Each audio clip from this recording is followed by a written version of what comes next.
और ये दीपांशु द्विवेदी जी हैं। दीपांशु द्विवेदी जी, जी सरकार। हम लाइव स्ट्रीम पे हैं और 212 लोग आपसे शोभन सरकार के संस्मरण के बारे में थोड़ा सा जानना चाहते हैं। तो शोभन सरकार की कृपा से ही तो हम लोग उनके शरण शरण में रहकर हम लोग बड़े हुए हैं। और जैसा कि हमारे क्षेत्र का उन्होंने, जैसा उनको सरकार बोला जाता है, तो उसका प्रमुख कारण यही है कि उन्होंने जो कार्य सरकार को कराने चाहिए, ऐसे अनेकानेक कार्य उन्होंने हमारे क्षेत्र में कराए। जैसे हमारे गौरी का पुल, जादेपुर का पुल और वहाँ का मंदिर का बहुत ही भव्य और दिव्य वातावरण, उनकी कृपा से हम सभी लोग वहाँ पर पले बढ़े। जैसा कि हमने लिखा था कि सुंदर सुशोभित है श्री धाम शोभन हमारा, यही तो धर्म और कर्म क्षेत्र है हमारा तुम्हारा। थक हार कर जब जाते हैं शाम को श्री महाकाल सरकार की शरण में, तो सीताराम राधे श्याम जपते हुए प्रभु के चरणों का मिलता सहारा। प्रभु के चरणों का दास ही तो बनना चाहता है ये दास दीपांशु तुम्हारा। ऐसा हमने अनुभव किया वहाँ पर जाकर। अनुभव क्या किया, हमारा जीवन ही वहीं पर बीता है। हम सब सदैव वहीं पर, सायंकाल की बेला तो वहीं पर बीतती है हम सब की, और हम सब जाते हैं वहाँ पर, और हम सब वहाँ पर जाके भगवान का अनेक अनेक प्रकार से प्रसाद पाते हैं। जैसा कि भगवान प्रत्यक्ष रूप में तो नहीं दिखते वहाँ पर, परंतु अप्रत्यक्ष रूप पर सदैव हम सब उनके दर्शन करते हैं, और ऐसा लगता है कि वो कहीं गए नहीं हम सबसे दूर। और वो ऐसा कभी कभी तो ये वहाँ पर अनुभव रहता है कि जैसे हमने एक बहुत बड़ी क्षति आपने हमारे क्षेत्र की हो गई, परंतु सरकार की कृपा है ऐसी कि हमारे क्षेत्र में कोविड काल में भी कोई रोग नहीं हुआ। सरकार ने कहा, लोग गए कि मंदिर बंद कर दो, सरकार ने चाबियां फेंक दी कि जाओ बंद करो जाके, परंतु सरकार से आदेश ले लेना। सरकार मतलब गढ़ी सरकार, भगवान श्री हनुमान जी महाराज से कहा कि जाओ उनसे आदेश ले लेना। और वहाँ पर डीएम एसडीएम आदि सभी गए। उन्होंने पहले सोचा, परंतु कुछ जाने के बाद कुछ क्षण बाद वो वापस आ गए। उन्होंने सरकार से माफ़ी मांगी और कहा, सरकार हम तो सरकार के अधीन हैं, जैसा उनका आदेश है तो वैसा हम कर रहे हैं। तो सरकार ने कहा, मैं तुमको वचन देता हूँ, जाओ, यहाँ कोई कोरोना घुड़ौना नहीं आएगा। वो कोरोना को घुड़ौना बोलते थे। और ऐसी उनकी कृपा थी कि हम सब वहाँ पर हजारों लोग कानपुर से जाकर गांव में बस गए। मंदिर प्रांगण में रहते थे, और मंदिर प्रांगण का तो आप सभी वातावरण तो जानते ही हैं। हजारों लोग वहाँ पर एकत्रित होते सायंकाल में, परंतु किसी भी एक भी व्यक्ति को हमारे क्षेत्र में कोविड नहीं हुआ, कोरोना नहीं हुआ।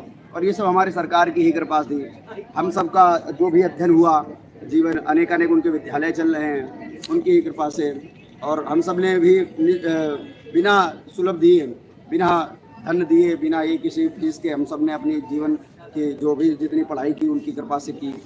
और ऐसी पढ़ाई जो बड़े बड़े अंग्रेजी माध्यम स्कूलों में नहीं हुए होंगे, वहाँ पर लाइब्रेरी वगैरह की व्यवस्था की गई थी। तो सरकार ने जो कार्य किए वो एक सरकार को करना चाहिए, जैसे कि हमारी भारत सरकार, परंतु वो कार्य उन्होंने सरकार ने किए।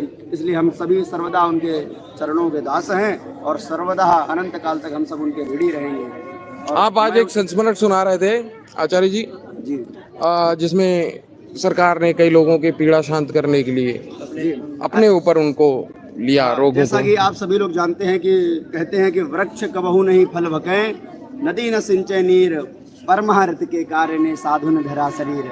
साधु तो सर्वदा परमार्थ अर्थात दूसरों के कल्याण के लिए ही अपना जीवन धारण करते हैं, अपने शरीर का धारण करते हैं।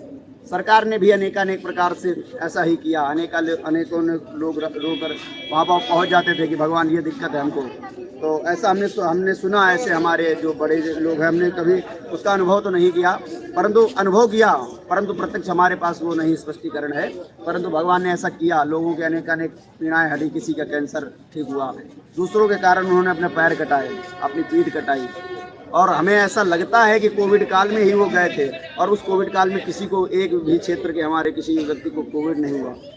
पूरा संपूर्ण क्षेत्र जैसे ही प्रफुल्लित हो रहा है फल, वैसे ही हो रहा। तो हमें ऐसा लगता है कि सरकार ने अपने जीवन की जो अपना देह त्यागा, परमार्थ के लिए ही त्यागा, जिस कारण हम सब लोग सर्वदा सुरक्षित रहे। उन्होंने संपूर्ण जीवन हम सब के लिए किया, और सरकार सदैव बने रहे। ऐसे महान विभूति हमारे श्री शोभन सरकार भगवान, जिनके याद मात्र से ही आंखों में अश्रु आ जाते हैं। उन्होंने परम कल्याण किया हमारे क्षेत्र का। सही बात। हमारे क्षेत्र के अनेकानेक लोग उनके सर्वदा जीवन पर्यंत उनके ऋणी हैं। और मैं उनसे प्रार्थना करूंगा कि नाथ, आप पुनः उस वसुंधरा पर आकर विराजमान हो, और हम सबका पुनः परम कल्याण करें। आपकी छत्र छाया के नीचे बैठकर ऐसा लगता है कि श्री हरि नारायण के चरणों के दास बन गए हम सभी। तैनात आप पधारें और पुनः उस अपनी राजगद्दी को संभाल कर हम सबको अनुग्रहित करें, हम सबका परम कल्याण करें और हम सबको सद्मार्ग दिखाएं। इसी के साथ मैं अपनी वाणी को विराम दूंगा। आत्मा तम गिरिजामती सहजरा प्राण शरीरम ग्रहम पूजा ते विषयोपभोग रचना निद्र समाधि स्थिति संचार पदयो प्रदक्षिण विधि स्तोत्राणि सर्वागिरो यद्यत् कर्म करोमि तद्दखिलं संभूत आराधनम मंत्रहीनम क्रियाहीनम भक्तिहीन सुरेश्वरा यद पूजितम मया देव परिपूर्णम तदस्तु में। हम सभी मंत्रहीन हैं, क्रियाहीन हैं और भक्तिहीन हैं प्रभु, परंतु जैसे हैं हम आपके दास हैं, उससे ही हम सबका परम कल्याण करें और हम सबको अपने चरणों का दास बनाएं। अभी हम सभी लोग श्री काशी विश्वनाथ सरकार के दर्शन करने आए, बड़ा ही दिव्य और भव्य दर्शन हुआ। उसके बाद ही काशी विश्वनाथ जो कॉरिडोर है वहाँ का आनंद ले रहे हैं।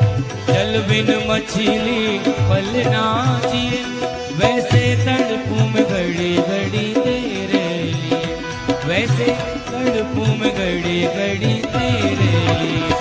नशा प्रेम वाला ऐसा चढ़ा दे, नशा प्रेम वाला ऐसा चढ़ा दे, मैं तेरे बिना पल ना रहूं, मुझे ऐसी